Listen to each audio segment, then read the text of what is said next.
Gimana rasanya kalau ada undang-undang anti korupsi, tapi yang dibikin was-was justru para pengusaha jujur? Aneh kan? Nah, paradoks inilah yang mau kita bongkar sama-sama. Oke, coba bayangin skenario ini. Anda seorang pengusaha, dapat proyek dari pemerintah. Semuanya udah Anda kerjakan sesuai atiran, benar-benar lurus.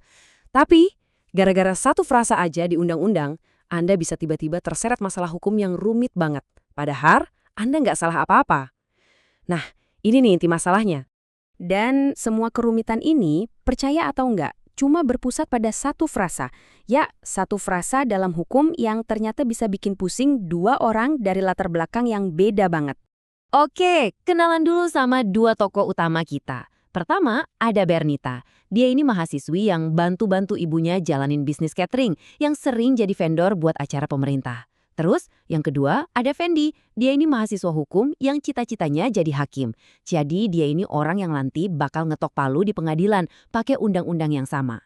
Nah, dua-duanya ini merasa jadi korban dari frasa tadi, tapi dari sisi yang benar-benar berbeda. Oke, sekarang kita masuk ke intinya. Apa sih yang bikin satu frasa ini jadi bahaya banget? Jawabannya satu kata, ketidakpastian. Sebuah jebakan yang bikin orang bingung. Nah, frasa yang jadi biang keroknya ini adalah merugikan keuangan negara. Ini tuh unsur paling penting di semua kasus korupsi. Katanya sih kerugian negara itu ditentukan dari hasil audit. Kedengarannya simpel dan jelas ya.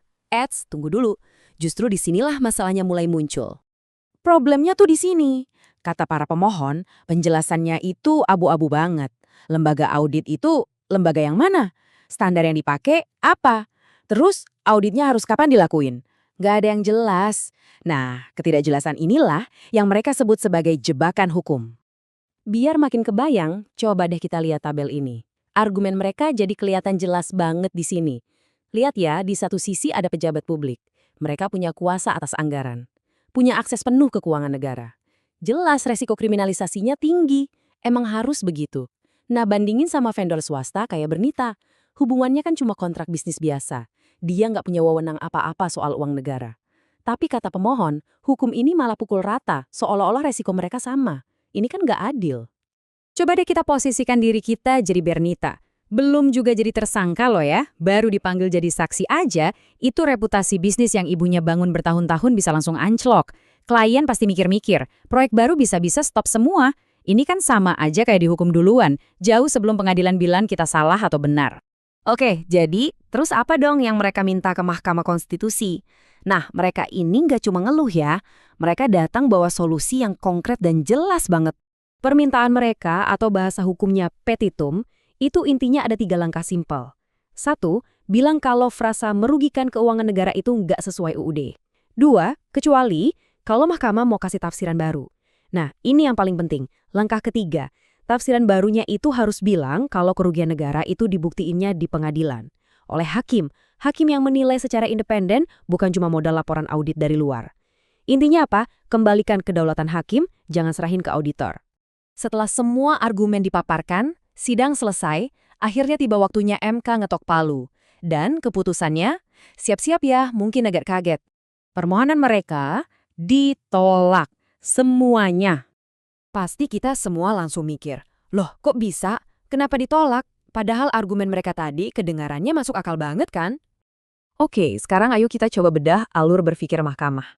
Apa sih alasan dibalik penolakan ini? Jadi, MK itu pada dasarnya bilang gini, kami ngerti kekhawatiran kalian, tapi tenang, sistem hukum kita udah punya jaring pengaman.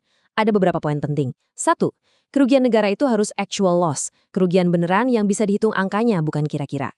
2, soal auditor. UUD kita kan udah jelas nunjuk BPK. 3, pidana itu jalan paling akhir.